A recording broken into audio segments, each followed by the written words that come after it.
आजच्या पत्रकार परिषदेला उपस्थित शिवसेनेचे लोकसभेतील गटनेते राहुल शेवाळेजी, आमच्या मुख्य प्रतोद भावनाताई गवळी, खासदार कृपाल तुमानेजी, खासदार सदाशिव लोखंडेजी, खासदार गोडसेजी, आपले इकडे खासदार आहेत प्रतापराव जाधव साहेब, संजय मंडलिकजी, धैर्यशील माने, हेमंत पाटील, अप्पा बारणे, राजेंद्र गावित, डॉक्टर श्रीकांत शिंदे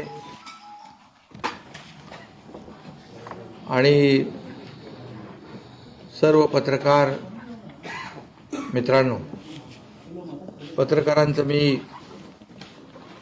सगळ्यांचं स्वागत करतो, धन्यवाद देतो आणि सर्व 12 खासदार जे आहेत आपले, त्यांनी आज लोकसभा स्पीकरकडे पत्र दिलं. शिवसेना लोकसभा गट तयार करून 12 लोकांचं पत्र दिलेलं आहे. हा एक विषय आज होता दिल्लीमध्ये येण्याचं कारण.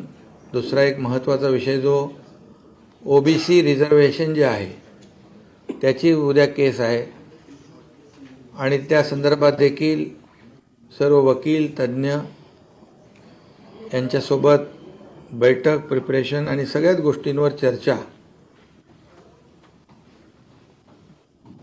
हे 2 विषय महत्त्वाचे असल्यामुळे मी या ठिकाणी आज दिल्लीत आलो होतो. मी सगळ्यात आधी सर्व 12 खासदारांचं, शिवसेनेच्या 12 खासदारांचं मनापासून या ठिकाणी स्वागत करतो आणि त्यांनी घेतलेली जी भूमिका आहे, जी आम्ही महाराष्ट्रामध्ये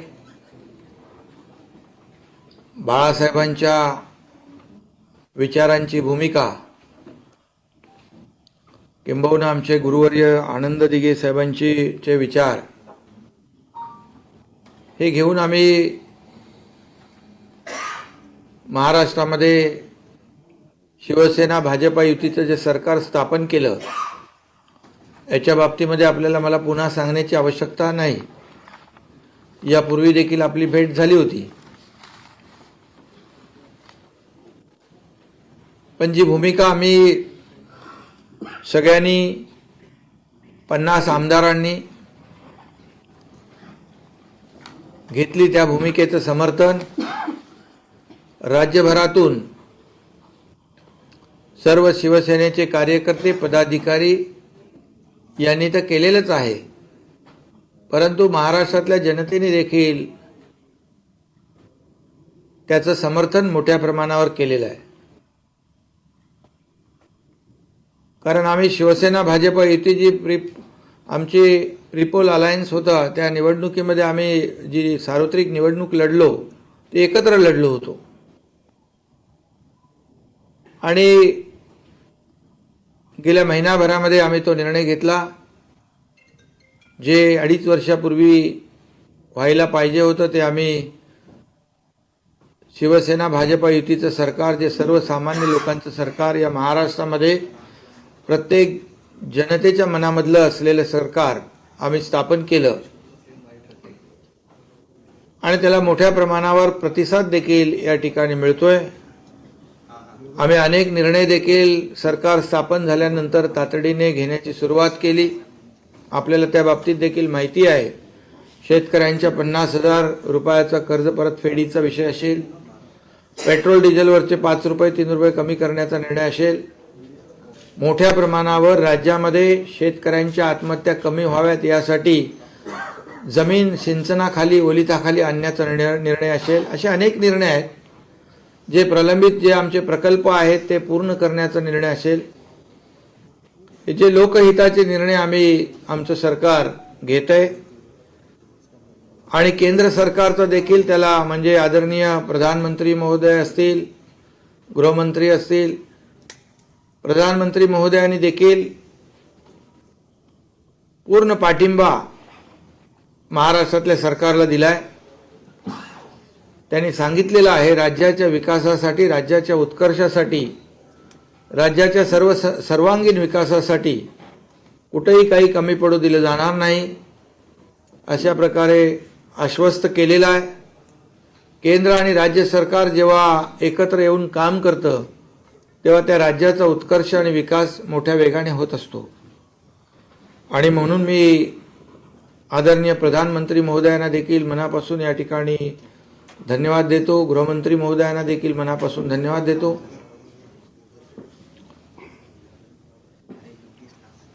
आणि या भूमिकेचं स्वागत जे खासदार 15-15, 20-20 लाख मतदारांतून, त्यापेक्षा जास्ती पण असतात ना तुमच्या 22 लाख एवढ्या मोठ्या मतदारांचं नेतृत्व जे करतात, त्यांना रिप्रेझेंट करतात, अशा खासदारांनी देखील बाळासाहेबांच्या विचाराच्या भूमिकेचं स्वागत केलेलं आहे। आणि आज त्यांनी लोकसभा स्पीकरला तसं पत्र दिलेलं आहे। त्यामुळे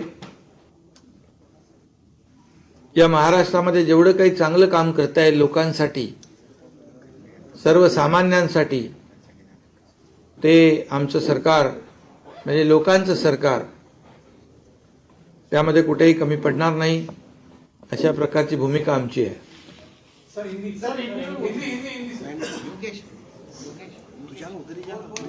महाराष्ट्र में कुछ दिन पहले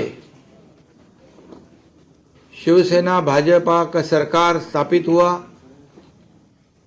हमारे हिंदू हृदय सम्राट बाला साहेब ठाकरे जी के विचार, हमारे आनंदीगे साहब के विचार लेकर हम लोगों ने ये सरकार स्थापित किया है भारतीय जनता पार्टी के साथ, शिवसेना भाजपा का।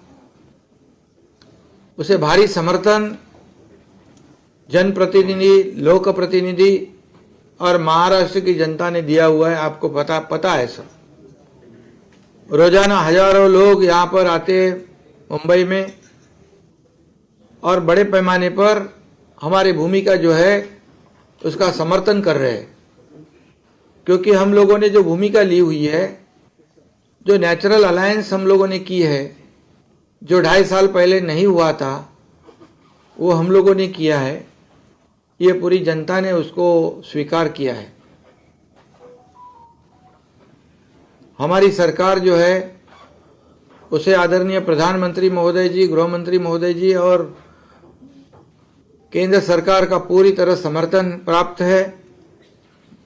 आदरणीय प्रधानमंत्री जी ने भी कहा है कि राज्य के विकास के लिए आप जो भी कदम उठाओगे, जो भी प्रकल्प आप आगे ले जाना चाहते हो, उसे पूरी तरह हम लोग समर्थन देंगे, पूरी ताकत देंगे।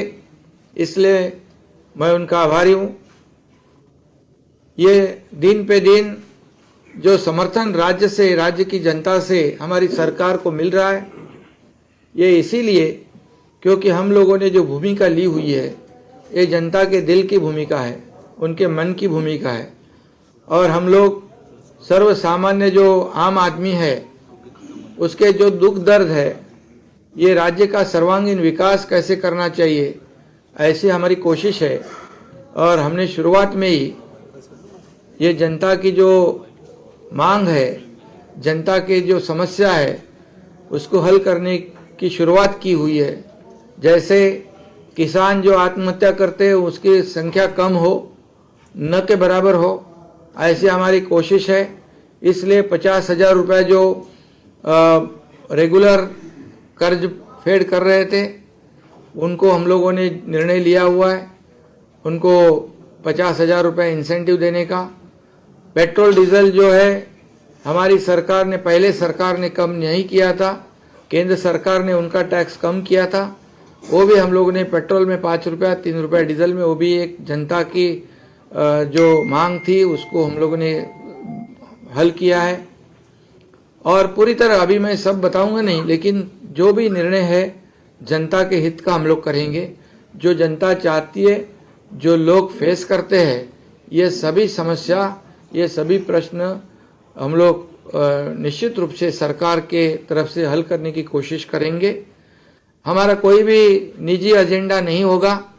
जो भी एजेंडा है ये सर्व सामान्य आम आदमी जो है उसके जीवन में बदलाव लाने की कोशिश हमारी रहेगी। और एक मिनट, और इसमें एक मिनट, और सबसे पहले आज मैं यहाँ दिल्ली में आया हूँ इसीलिए कि हमारी कल ओबीसी रिजर्वेशन की एक केस है। वो जो सभी वकील जो है, एडवोकेट जो है, सीनियर काउंसिल है, उनके साथ भी हमारी बैठक है। और खास करके ये 12 जो सांसद बैठे हुए हैं, ये सांसद जो लोग हैं, ये हमारे यहाँ पर शेवाड़े जी है, वो गट नेता बन गए हैं, उनका भी स्वागत मुझे करना था। भावना ताई तो हमारी चीफ व्हिप है, उनका भी स्वागत करना था, और सभी 12 लोगों का स्वागत करना था मुझे, इसलिए भी मैं यहाँ आया हूँ।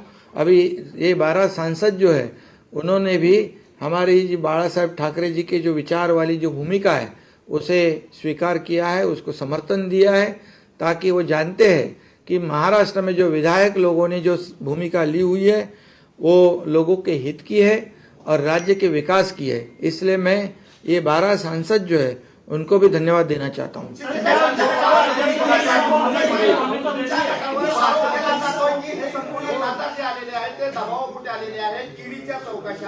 बाळासाहेबांची विचार भूमिका वगैरे त्याच्याशी काही घेणं घेणं नाही। भावना गवळी तुमच्यासोबत आहे, धैर्यशील माने त्यांच्या असं कोण म्हणतंय? कोण म्हणतंय? कोण म्हणतंय? नाही नाही, ऐका, त्याच्या बाबतीमध्ये आमचे गटनेते बोलतीलच, दबाव आहे काय आहे तो, परंतु मी सांगतो आणि आणखी कोणी बोललं असतं या विषयावर तर त्याची दखल घेण्यासारखं होतं। पण जे सकाळी रोज मॅटिनी शो आता बंद झालाय पूर्वीचा, नाही, आता ते जे आता तुम्हाला मी सांगतो, मला त्याच्यावर बोलण्याची आवश्यकता वाटत नाही, कारण ते दखल घेण्यासारखं नाही। तुम्हालाही माहित आहे, पण तुम्हाला काय रोज काही ना काही बातम्या पाहिजे असतात। मुख्यमंत्री महोदय, धनुष्यबाण नेमका कुणाच्या आता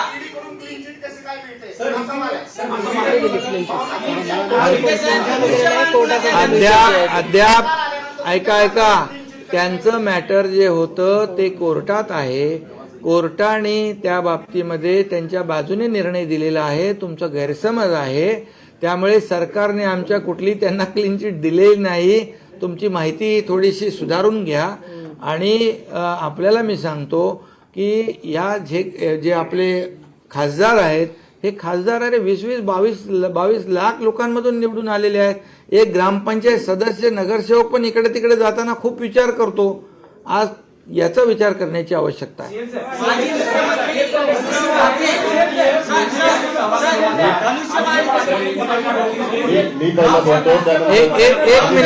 एक मिनिट, तुम्ही जो विषय काढलाय ना, एक मिनिट, जे खासदार जे आहेत ते दबावापोटी आले, त्याच्या बाबतीमध्ये आमचे गटनेते राहुलजी बोलतील। बाद में बताते। सर्वप्रथम वंदनीय हिंदू हृदय सम्राट शिवसेना प्रमुखांना वंदन करतो, धर्मवीर आनंद दिघे साहेबांना वंदन करतो आणि आजच्या पत्रकार परिषदेकरता आपल्या सर्वांना मार्गदर्शन करण्याकरता या ठिकाणी उपस्थित शिवसेनेचे मुख्य नेते आणि महाराष्ट्र राज्याचे मुख्यमंत्री आदरणीय एकनाथ शिंदे साहेब, उपस्थित सर्व 12 खासदार, उपस्थित पत्रकार बंधू भगिनी, आज या ठिकाणी आम्ही शिंदे साहेबांनी आमची भूमिका मांडली, पण खासदार म्हणून पण आम्ही आमची भूमिका आपल्यासमोर मांडत आहोत। 2019 साली आम्ही हे सर्व खासदार शिवसेना भाजप युतीच्या माध्यमातून आम्ही सर्वांनी निवडणूक लढवली आणि आम्ही प्रचंड मताधिक्याने त्या ठिकाणी विजयी झालो।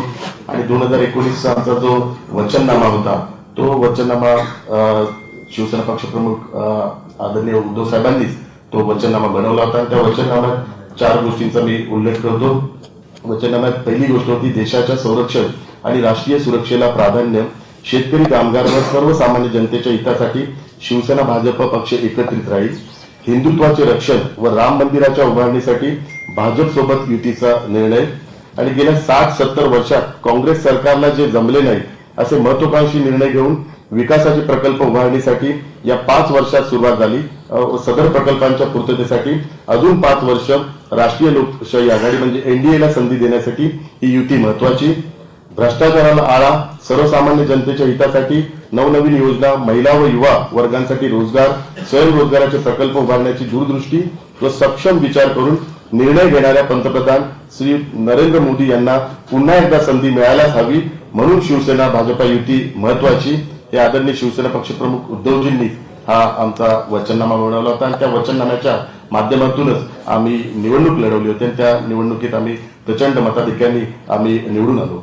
परंतु दुर्दैवाने नंतर महाविकास आघाडी झाली आणि त्या महाविकास आघाडी जो कॉमन मिनिमम प्रोग्राम बनवण्यात आला, त्या कॉमन मिनिमम प्रोग्राम मध्ये या वचननाम्यातल्या एकही गोष्टीचा त्यामध्ये उल्लेख नाही. आपल्या सर्वांना माहिती आहे, गेल्या आठवड्यात आदरणीय नेते शरद पवार साहेबांनी स्वतः उल्लेख केला. संभाजीनगरच्या ज्या औरंगाबादला जे संभाजीनगरचं नाव द्यायचं त्याचा कॉमन मिनिमम जो प्रोग्राम होता त्यात कुठेही उल्लेख नाही, याचं स्पष्टोक्ती स्वतः शरद पवार साहेबांनी केलेली. त्यामुळे जो महाराष्ट्र राज्याचे मुख्यमंत्री आदरणीय एकनाथ शिंदे साहेबांनी जो हिंदुत्वाचा विचार, जो बाळासाहेबांचा विचार, जो पुढे नेण्याचा जो संकल्प केलेला आहे, तो संकल्पाला पाठिंबा देण्याकरता आम्ही सर्व 12 खासदार या ठिकाणी उपस्थित आहेत आणि त्यांचं जे धोरण आहे ते धोरण आम्ही सर्वांनी स्वीकारून त्यांचं नेतृत्व आम्ही सर्वांनी स्वीकारलेलं आहे आणि त्या नेतृत्वाच्या माध्यमातून आज आम्ही हा सर्वांनी निर्णय घेतलेला आहे. महाविकास आघाडीच्या माध्यमातून 12च्या 12 खासदारांनी राष्ट्रवादी आणि काँग्रेसच्या विरुद्ध लढाई केली आणि त्यात जिंकलेले आहे आणि दुर्दैवाने महाविकास आघाडीच्या माध्यमातून त्याच आमचे जे विरोधी उमेदवार आहेत त्यांना ताकद देण्यात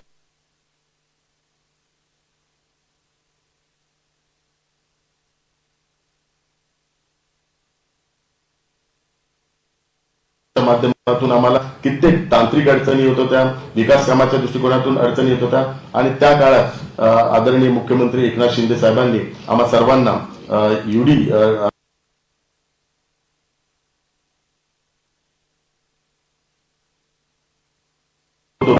आम्ही सर्व खासदार पक्षाकडे या सर्व भूमिका मांडत होतो. परंतु दुर्दैवाने पक्षाने जो वेळ द्यायला पाहिजे होता तो वेळ न दिल्या कारणामुळे हा संपूर्ण प्रसंग आज या ठिकाणी होत आहे. आपल्या सर्वांना सांगू इच्छितो की ज्यावेळी आमदारांनी ही भूमिका घेतली त्यावेळी आम्हा सर्व खासदारांना बैठकीला वर्षावर बैठकीला बोलवलं होतं 21 जून या दिवशी आणि त्या दिवशी सर्व खासदारांनी आम्ही सांगितलं की आम्ही पक्षासोबतच राहू आणि ती भूमिका आम्ही स्पष्ट केली. परंतु त्यावेळी पण आम्ही भूमिका स्पष्ट केली की 2019ची निवडणूक आम्ही ही एनडीएच्या माध्यमातून भाजपा युतीच्या शिवसेना भाजपा युतीच्या माध्यमातून लढवलेली आहे आणि आम्हाला सर्वांना 2-2.5 वर्ष हा खूप त्रास होत आहे. त्यावेळी उद्धव साहेबांनी आमची भूमिका मान्य केली आणि त्यावेळी आम्हाला आमदार ज्यावेळी गेले त्यावेळी आम्हाला सांगितलं की जर एकनाथ शिंदे साहेब जर मुख्यमंत्री झाले तर निश्चितपणे मी ती भूमिका स्वीकारेल आणि त्या निर्णयाचं मी स्वागत करेल. हे आमच्या सर्व खासदारांच्या समोर आणि त्या बैठकीला संजय राऊत साहेब पण उपस्थित होते, विनायक राऊत उपस्थित होते, अरविंद सावंत उपस्थित होते, अनिल देसाई पण उपस्थित होते. या सर्वांच्या समोर पक्षश्रेष्ठींनी आम्हाला सांगितलं की एकनाथ शिंदे साहेब जर मुख्यमंत्री झाले आणि जर भारतीय जनता पार्टीने तो निर्णय घेतला तर मी त्याचं स्वागत करेल आणि आनंदाने. त्यामुळे आम्ही पण सर्वजण त्या भूमिकेशी सहमत झालो. परंतु ज्यावेळी दुसरी आमची बैठक खासदारांची, आमच्या 4-5 बैठका आदरणीय उद्धव साहेबांबरोबर झाल्या. दुसऱ्या बैठकीत पण आम्ही याच गोष्टीचा उल्लेख केला की सर्व खासदारांना जर 2024ची निवडणूक लढवायची असेल तर युती करणं अत्यंत महत्वाचं आहे आणि ज्या युतीच्या माध्यमातून आम्ही निवडून आलोय लोकांची पण ती मागणी आहे, मतदारांची पण ती मागणी आहे, म्हणून आम्ही सर्वांनी त्याकरता आग्रह दिला. आणि त्यावेळी उद्धव साहेबांनी आम्हाला वारंवार याच गोष्टीचा उल्लेख केला की आपण महाविकास आघाडीच्या माध्यमातून येणारी निवडणूक लढवूया. पण आम्ही सर्वांनी त्या विरोध दर्शवला आणि प्रत्येकाने प्रत्येक लोकसभेच्या मतदारसंघात ज्या अडचणी आहेत त्या अडचणींची माहिती अरविंद सावंत यांना दिली आणि अरविंद सावंत यांनी ती भूमिका पण मान्य करून उद्धव साहेबांसमोर ठेवली आणि त्याच वेळी आम्ही उद्धव साहेबांकडे ह्या गोष्टीचा उल्लेख केला